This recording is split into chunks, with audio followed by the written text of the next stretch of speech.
Las 8:39. Damos la bienvenida al general Luis Altamirano. Él es experto en seguridad militar en ejercicio pasivo. General Altamirano, bienvenido ante este nuevo estado de excepción con las connotaciones que hemos señalado para nuestra audiencia. En la introducción quisiera preguntarle cómo debería interpretarse esta cifra no verificada de 850 asesinatos en 2 semanas de junio. ¿Qué asidero tiene esto y otros referentes en los cuales se pueda dar validez, verificar esta cifra? Y de ser así, ¿qué riesgos implicaría que datos no oficiales circulen como si fueran certezas? Bueno, Gustavo, buenos días, muchas gracias por la invitación, un saludo cordial a la audiencia. Yo creo que es importante siempre referenciarnos a trabajos que realizan organizaciones que justamente tienen sus metodologías y tienen su procesamiento a través de los datos oficiales, tanto que son provistos por la Policía Nacional y especialmente por la Fiscalía General del Estado, en donde uno puede consultar, hacer el trabajo, lógicamente, de procesamiento de los mismos y tener una imagen, por lo menos, de las estadísticas oficiales. No creo que es adecuado el especular datos, especialmente cuando no proviene de un procesamiento que sea de carácter técnico. Mire, los datos que yo manejo hasta el mes de abril, oficialmente desde la Fiscalía General del Estado, prácticamente nos señala una reducción en la tasa de homicidios casi en el orden del 12%, que tampoco representa un gran logro, porque tenemos la violencia y no es que la delincuencia organizada y la delincuencia común es una fábrica que tiene un procesamiento uniforme y tiene unos resultados uniformes. Esto se debe a varios factores. Lo que hay que entender es que estamos en un ambiente de violencia, que no hay una capacidad de control por parte del Estado, que hay una serie de elementos estructurales que siguen empujando esta violencia. Hemos tenido disminuciones importantes en términos de lo que es el secuestro extorsivo. Estábamos hablando en el orden de un 10%, una disminución, digamos, del 25%. En términos de lo que son extorsiones, una disminución del 25%. Y de igual forma en otro tipo de delitos, en los delitos a la propiedad, pero aquí también tenemos que hacernos la pregunta: ¿cuánto de estos delitos realmente se presentan noticia de denuncia? Y en el país, primero que no hay una política pública en términos de lo que se señala política pública, es decir, que sea accesible para saber cuál es el camino que se ha decidido, cuáles son las metas, cuáles son los objetivos, cuáles son las estrategias. Y esto no devela absolutamente nada de elementos de carácter reservado, pero en el país no existe. Recuerde que el Plan Nacional de Seguridad Integral hasta ahora no ha sido presentado, ni en el primer mandato, ni en el segundo mandato, más allá de las disposiciones legales que está establecido en la propia Ley de Seguridad Pública del Estado, que establece que 30 días, digamos 90 días después de presentado el Plan Nacional de Desarrollo, se tiene que presentar el Plan Nacional de Seguridad Integral. Entonces, no sabemos cuál es el camino que se ha tomado. Podemos intuir, porque es un camino que mezcla justamente las narrativas de carácter de la seguridad, en términos de que algo estamos haciendo, de que estamos avanzando, pero no es una narrativa que nos diga cuáles son los hitos, las líneas estratégicas, cuáles son los centros de atención que se está buscando atender. Entonces tenemos un uso político de la violencia combinado con una serie de narrativas digitales, Gustavo. Claro. Usted, y con toda razón, decía no se puede especular en esta cifra. La hemos mencionado porque fue pública y transmitida en un espacio de retransmisión de esta misma emisora, pero sí nos ha llamado la atención de esa cita a un estado grave de conmoción interna del país que se ha puesto en el último decreto.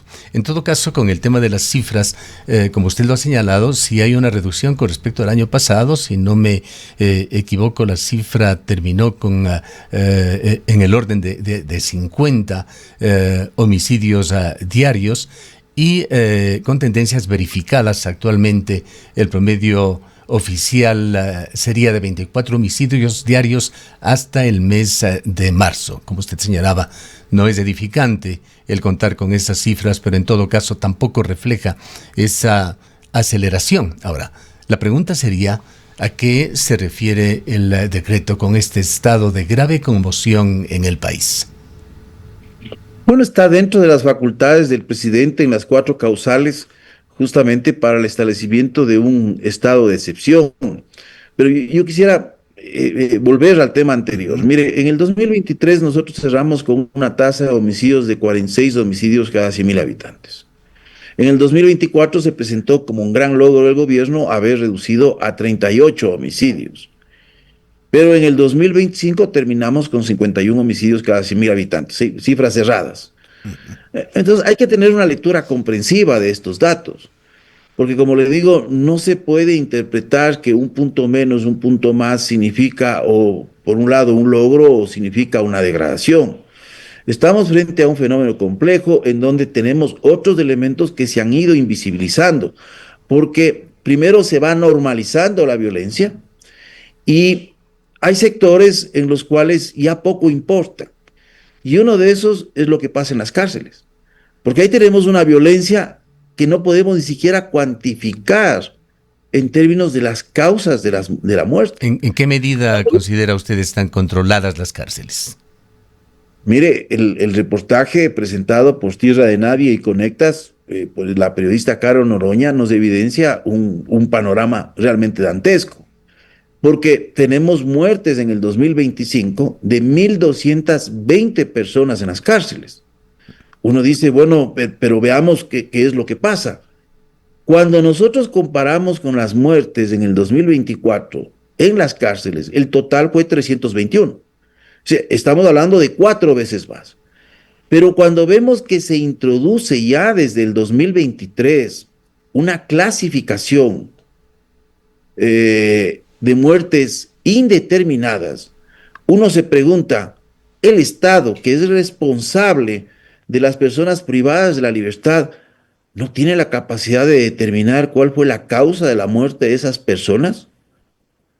En el 2023 tuvimos 88 muertes no determinadas.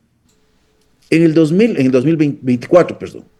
En el 2025 terminamos con 448 muertes. Y tenemos una muerte por goteo. Porque esta muerte por goteo se da primero por el debilitamiento en términos de la salud de las personas, por la falta de alimentación, por el propio control de la alimentación que siguen teniendo al interior organizaciones delictivas, que eso lo muestra el reportaje. Entonces, pasar de 88 muertes no determinadas, primero que esta categoría no debiera existir, a 448 muertes nos debe llamar la atención. Pero las muertes naturales, mire, para darle una cifra, 2023 tuvimos 25 muertes naturales en las cárceles. 2024 pasamos prácticamente a 175. Es decir, estamos hablando de 7 veces más. Y en el 2025 cerramos con 566 muertes naturales. Entonces uno dice, aquí no hay proporción. No hay proporción. ¿Qué es lo que está pasando? Es el servicio de alimentación, es la atención en términos del sistema de salud. Las cárceles se ve como el encierro de personas desechables. Y para mí el título del reportaje, Encerrados para morir, lo muestra todo. Hay una responsabilidad y las personas que nos escuchan, Gustavo, tienen que estar conscientes que ir a la cárcel no significa que usted pueda ser un asesino contumaz o miembro de una banda delictiva. Les recuerdo, una cosa es el homicidio culposo y otra cosa es el homicidio doloso. ¿Qué pasa con una persona conduciendo su vehículo en una imprudencia o en una impericia, usar su celular, atropella a una persona, causa la muerte, va a la cárcel? Le estamos prácticamente dando sentencia de muerte. Y le estamos dando prácticamente una situación en donde para sobrevivir tiene que estar sujeto a un sistema extorsivo en donde el Estado no tiene control. Entonces estamos viendo todos estos espacios grises del Estado en donde no ha habido avance alguno. Pero lo que hemos hecho es focalizar una política de seguridad no escrita a través de un guión narrativo comunicacional en donde prácticamente se vende el uso de la violencia como la gran solución al problema, la violencia del Estado, cuando vemos que hay una degradación en factores sociales, socioeconómicos, que a la final sigue produciendo esa desestructuración que generó la violencia en el país.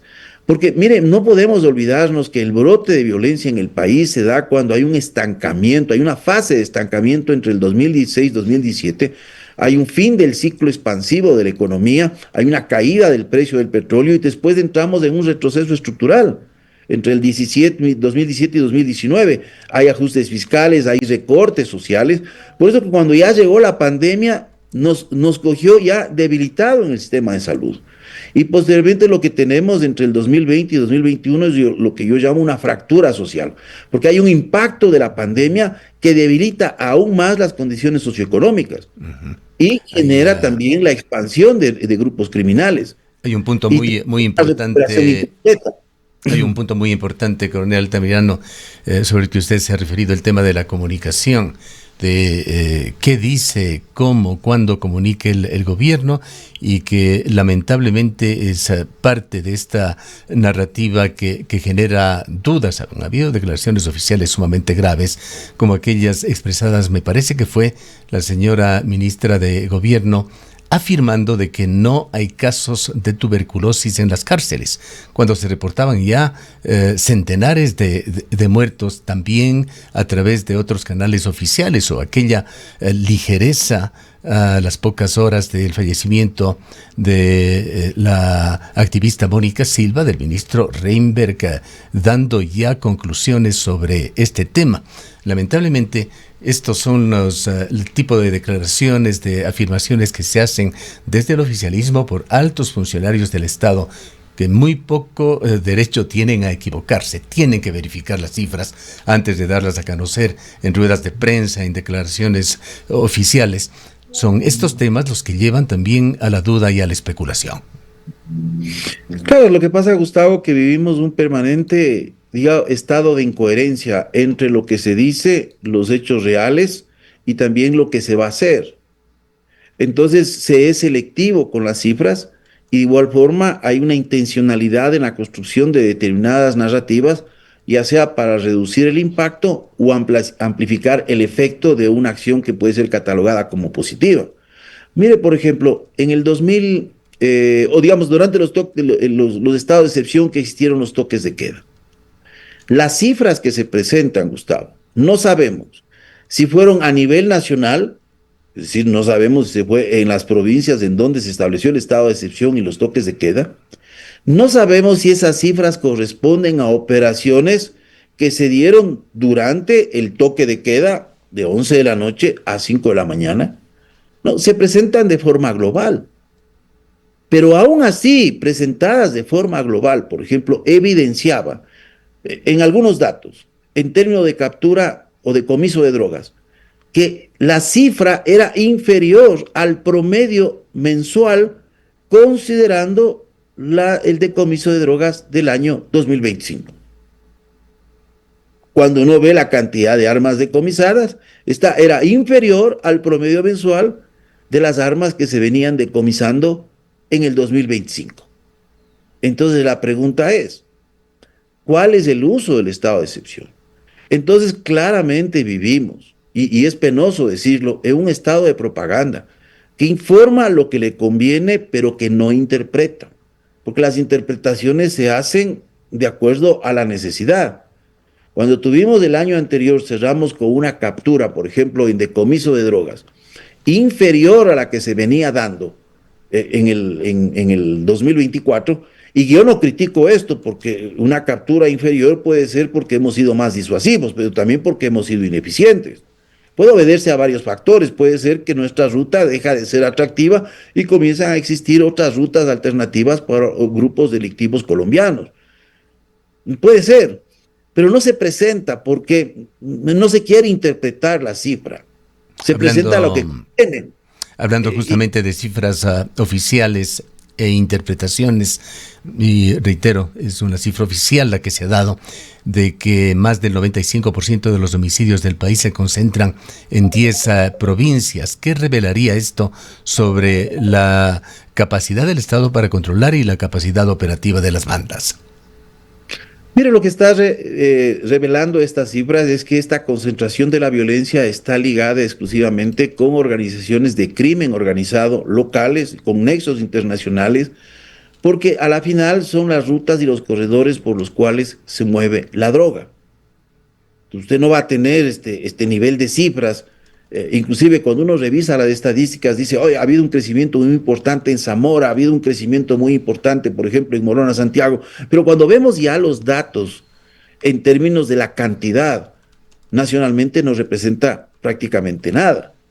Entonces, esto está relacionado con toda esta cadena de producción, el paso a través de las fronteras, las rutas de desplazamiento y, lógicamente, la cercanía a los puertos o también la cercanía, lógicamente, a los lugares en donde se utilizan estas lanchas, a veces sumergibles, para el traslado de la droga por mar. Entonces, está relacionado íntimamente con este elemento. ¿Qué lectura tendría usted, coronel Altamirano, sobre la inclusión de la provincia de El Azuay entre estas 10 provincias? Usualmente se ha hecho solamente a un cantón, pero ahora se ha incluido a la provincia de El Azuay. ¿Qué dice esto sobre la expansión de el crimen de las bandas organizadas en el país? Mire, yo he venido manteniendo una posición en términos de que la seguridad se está utilizando también como una herramienta y una muletilla de carácter político. Y los estados de excepción se han utilizado como elementos de control social. Cuando vemos los estados de excepción en donde se aplicó el toque de queda, son coincidentes con dos situaciones que se dieron en el país.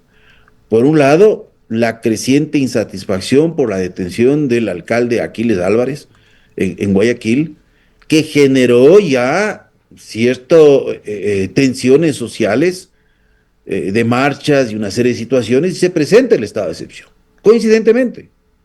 Pero lo propio pasa cuando habían algunas voces que anunciaban, antes de que se cumpla el primer año de este segundo periodo, de la revocatoria de mandato, venía el 1 de mayo, bueno, y se anuncia que vamos a tener un estado de excepción a partir me parece que era el 4 de mayo, o el 3 de mayo, a la medianoche. Entonces, hay una coincidencia con respecto a algunos elementos para utilizar los estados de excepción como aspectos de control social. Y yo no descarto que la inclusión de la provincia de la Azuay sea justamente como parte de estos mecanismos de ejercicio de control social, justamente por lo que ha ocurrido en términos de la no posibilidad de participación del actual alcalde de Cuenca. O sea, hay una serie de elementos que hay que leerlos con mucho cuidado, pero me parece que es coincidente a estos aspectos. Ahora, esto de grave conmoción interna, ¿qué explicaciones tiene? Pues este es un tema de carácter técnico que está en la Constitución, entiendo que está en algunas de las leyes del país, pero sobre todo hay interpretaciones de este concepto por parte de la Corte Constitucional que, entre otras cosas, cuando se utiliza este concepto, exige pruebas. Claro, mire, por un lado es una facultad que está establecida en el artículo 165, el movilizar a las Fuerzas Armadas en apoyo, suspender o limitar, digamos, algunos derechos como la inviolabilidad de domicilio, correspondencia, e inclusive en este caso que no es el limitar la libertad de tránsito. Y establecer también determinadas zonas de seguridad, establecer censura si es el caso. O sea, hay una serie de elementos que genera algunas herramientas, pero lo que es importante decir es que el uso de las Fuerzas Armadas bajo este elemento no se sujeta a las reglas del conflicto armado. Es decir, aquí nos rige el DIH, aquí lo que rige es la ley del uso legítimo de la fuerza, la ley orgánica de uso legítimo de la fuerza, que sigue generando un ambiente, yo digo, jurídico ambivalente para las Fuerzas Armadas en términos de la planificación de sus operaciones. Y esto está trayendo, yo digo, realmente factura. Ahora, en la práctica, el evidenciar esta grave conmoción interna, me parece que no tiene el asidero. Es posible que la Corte Constitucional lo observe, pero la gran pregunta que me hago es, después de la modificación constitucional que tuvimos en el año 2024, hasta el día de hoy, no ha sido invocado esta posibilidad del empleo de las Fuerzas Armadas. Pero hay algo, Gustavo, que yo sí quiero mencionar, es que no estamos viendo el problema de forma integral. Tenemos graves problemas, no solo en términos de violencia, sino que tenemos graves problemas en términos sociales. Y ahí prácticamente no hay una mirada de la política de seguridad, por eso se habla de una seguridad integral. Y esta seguridad integral no se observa. Mire, la pobreza multidimensional ha tenido un crecimiento entre el 2024 y 2025. Estamos viendo los efectos que está teniendo estos incrementos de los combustibles y especialmente para los sectores menos favorecidos. Entonces uno se pregunta, bueno, ¿por qué no hay una inflación acelerada? Porque tenemos una economía dolarizada. Eso es lo que hay que entender, que el poder de compra en una economía dolarizada no se degrada porque no hay la espera de un shock en términos de un ajuste mediante la emisión de masa monetaria. Hay un problema muy serio. Hay un problema muy serio que ha sido abordado, me parece que de manera coherente por la opinión pública, por los medios de comunicación, la deficiencia de los servicios sociales, del área social, educación, salud, que se ha vuelto un tema absolutamente crítico. El Ministerio de Inclusión Económica y Social ha suspendido muchísimos programas, etcétera, etcétera. Pero quedándonos en el tema de la violencia por el momento, coronel Altamirano, quisiera preguntarle su diagnóstico. ¿En dónde están hoy los principales cuellos de botella, si podemos diagnosticarlo de esa manera, en inteligencia, logística, mando o articulación entre las instituciones del Estado? Yo entiendo, Gustavo, claro, hay una preocupación de ver cómo funciona el mecanismo de seguridad. Primero que hubo una desmantelación de estructuras de seguridad en el tiempo del gobierno de Lenín Moreno, y eso prácticamente no se ha restituido. Entonces estamos haciendo el día de hoy camino al andar, es decir, vamos caminando hacia el horizonte, esperando que las cosas cambien. Pero cuando usted me preguntaba sobre estos territorios en donde existe mayor cantidad de violencia, es que no podemos separar el hecho social, porque la brecha territorial, uno puede ver claramente la convergencia entre pobreza y violencia. Cuando usted tiene 450,000 jóvenes y niños fuera del sistema educativo, ¿dónde piensa Gustavo que están concentrados? Justamente en las provincias en donde existe mayor violencia. Entonces, este no es un problema de logística, este no es un problema de mando, es un problema de concepción de la política pública y un problema de concepción de prioridades, de concepción de integralidad, porque también entendemos que la situación fiscal del país no es fácil, que esto no se resuelve de la noche a la mañana, pero si no tomamos decisiones de una forma integral, tenemos continuamente una degradación, generando exclusión, generando abandono y promoviendo a la final lo que no se quiere, que es el reclutamiento criminal. Entonces, el problema es integral. Si esto se resolviera con un garrote, bueno, esto ya se hubiese resuelto en México, con el Plan Mérida, se hubiese resuelto completamente con el Plan Colombia, en Colombia. Entonces, esto no es exclusivamente del uso de la fuerza, sino del uso inteligente de la fuerza, no complementado, sino paralelo a otras medidas, porque complementado significa que vamos a complementar algo que también puede ser poco. Entonces hay que tratarlo los dos ejes, el eje de la inclusión económica y social, que usted bien lo señala, con el eje del uso de la fuerza legítima del Estado y también de devolver la institucionalidad al Estado. Usted no tiene un ministerio coordinador, usted tiene una ley que habla de una secretaría, pero usted no tiene eso, no cumple los plazos, no tiene los documentos. Entonces, Altamirano, es finalizado. Si es que las cifras, los guarismos fallan y generan dudas, ¿qué señales debería observar los ciudadanos, los expertos, la academia, la ciudadanía en las próximas semanas para saber si la violencia está escalando, si las medidas empiezan a contenerla, si todo ese sacrificio que ha hecho desde el punto de vista económico el pueblo ecuatoriano está dando resultados? Mire, el ciudadano no sabe de estadísticas. muy pocas personas escuchan programas como estos, pero la mayor parte de ciudadanos está preocupado del día a día, no sabe de estadística. La estadística que él vive es la estadística de carne y hueso, de poner, como se dice, las papas a la sopa, donde tiene que poner cada vez menos papas o menos leche. Esa es la estadística del ciudadano. Entonces ahí hay una realidad, la estadística de esa percepción sobre la seguridad. La percepción es importante. Entonces mucho se trabaja en la percepción a través de estos continuos videos en redes sociales. Hay un gasto millonario en tratar de decir, estamos haciéndolo, estamos avanzando, pero el ciudadano no sabe. Mire, hay un estudio interesante que hizo el Observatorio Ecuatoriano del Crimen Organizado, de 3.000 adolescentes encuestados en 9 ciudades de la región costa. 8 de cada 100 ciudadanos, entre 12 y 17 años, de jóvenes, decían pertenecer a una banda delictiva.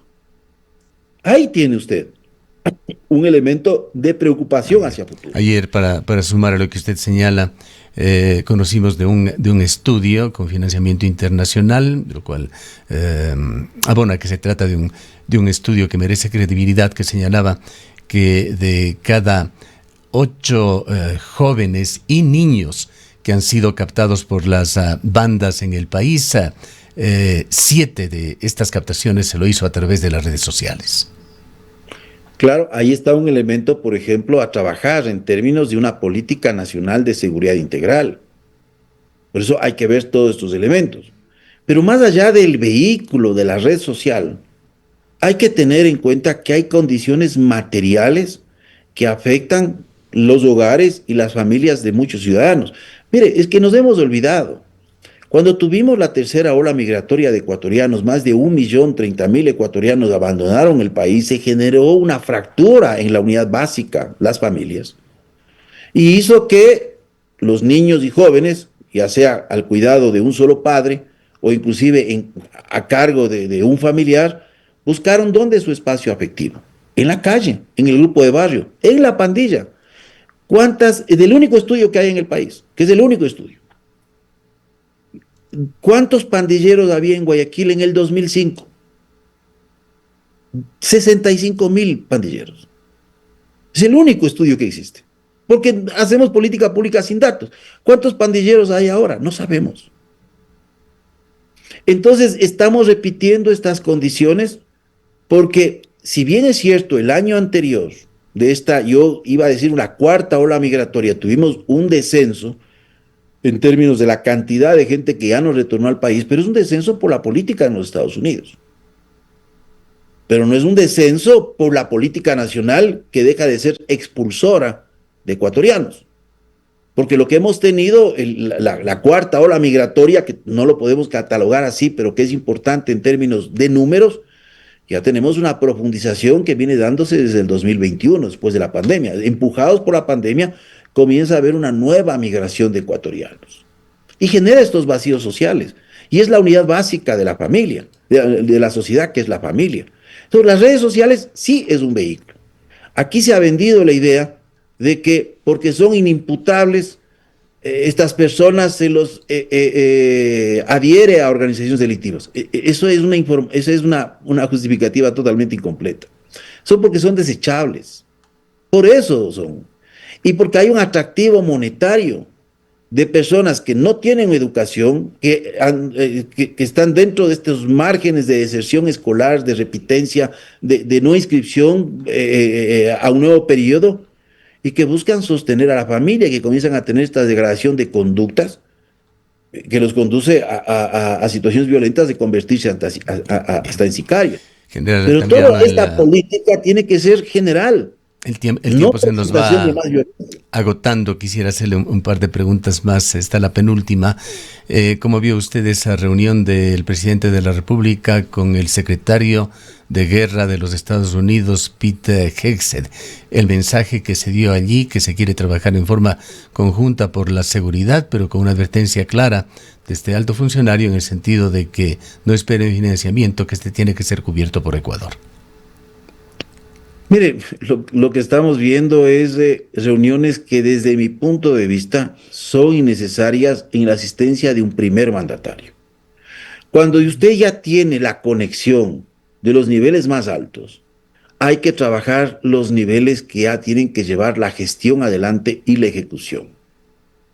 Entonces, en forma general, lo que yo pienso es que seguimos profundizando estas reuniones cuando se tiene que trabajar en otros niveles. Inclusive un presidente de la República se reunió con un funcionario de tercer nivel sobre el tema migratorio. Es un tema inclusive muy lacerante para nosotros en términos de lo que ha ocurrido, ¿no? De la expulsión de ecuatorianos, del caso de Elian Cornejo, etcétera, etcétera. Entonces me parece a mí que por ahí hay otros elementos, yo no quiero especular, pero hay otros elementos que coinciden también con el partido de fútbol de la selección, porque no sabemos qué hizo el presidente del 11 al 14 de junio. No es un tema 15. menor, eso tiene que haber claridad, transparencia en esos temas. No hay transparencia. Lo que pasa es que no hay transparencia no solo en estos temas, sino en otros temas que la ciudadanía demanda. Porque yo le pregunto, Gustavo, ¿puede aplaudir la ciudadanía el hecho de haber colocado, por ejemplo, el caso de Helbert bajo una reserva de 15 años? ¿Puede aplaudir la ciudadanía cuando usted coloque el programa Jóvenes en Acción bajo reserva? No sé, estamos hablando de seguridad nacional. Y aún así, porque tiene que haber comisiones como hay en otros países. Usted vea en el Senado de los Estados Unidos, en la Cámara de Representantes de los Estados Unidos, las comisiones, las públicas y las reservadas, en donde se habla muy duro a los funcionarios de gobierno, inclusive en la época actual, en donde tenemos una situación de degradación de la democracia en los Estados Unidos. Pero en nosotros no pasa absolutamente nada. Entonces hay un blindaje. Hay un blindaje sobre los gastos del programa de compensaciones de combustibles a los transportistas que se declaró reservado. Entonces se utiliza esta figura del reservado y no sabemos porque ahora con esta intencionalidad de pasar en esta ley sobre el uso de uniformes militares y policiales, se coloca un artículo en donde prácticamente en un plazo de 30 días se puede destruir, es decir, cualquier rastro de procesos de carácter reservado. Yo Documentos creo que aquí clasificados, reservados, con niveles de secreto o secretísimo. Realmente lamentable que se esté promoviendo esto desde la Asamblea Nacional en este caso. La última pregunta, si me permite, coronel Altamirano, ¿cuáles son los riesgos más críticos que se han evidenciado para poner este estado de excepción en las distintas provincias del país? ¿Y cuáles los riesgos más críticos que estas provincias intervenidas corren durante este estado de excepción? Bueno, no podemos desconocer que hay una ausencia de protocolos, hemos evidenciado en algunos casos, lastimosamente, el uso inadecuado de la fuerza. Ese considero un riesgo de carácter permanente, no se ha trabajado en estos protocolos, o si los existen, no hay una internalización por parte de los miembros. Porque recuerde usted lo que ocurrió en la provincia de Los Ríos, en donde están en este momento sindicados 7 militares, me parece que 2 estaban con pedido de medidas cautelares, en donde la justificativa es que, bueno, esa patrulla estaba fuera de la zona de la jurisdicción, ¿sí? Pero esa patrulla estaba bajo protocolos de actuación establecidos por sus respectivos comandantes. Entonces, esa no es la justificativa, es como que estaban haciendo lo que ellos querían. Entonces, vemos estas conductas, vemos hechos que no se han transparentado, más allá del hecho del caso de los 4 de las Malvinas, que es un caso casi afortuito de resolución del caso por las cámaras que captaron esta detención que se dio a los 4 niños y jóvenes, pero si no hubiese habido ese video, quizá hasta el día de hoy estuviésemos buscándoles.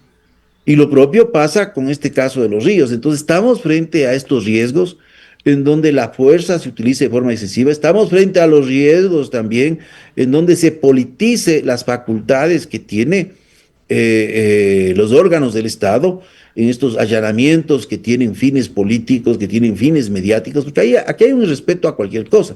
Mañana le ponen una denuncia y de repente yo tengo que estar recibiendo en la casa aquí bajo condiciones de... ¿Y quién le responde por sus cosas? O sea, es impresionante porque destruyen puestas, le destruyen su hogar y el Estado no se hace cargo de nada.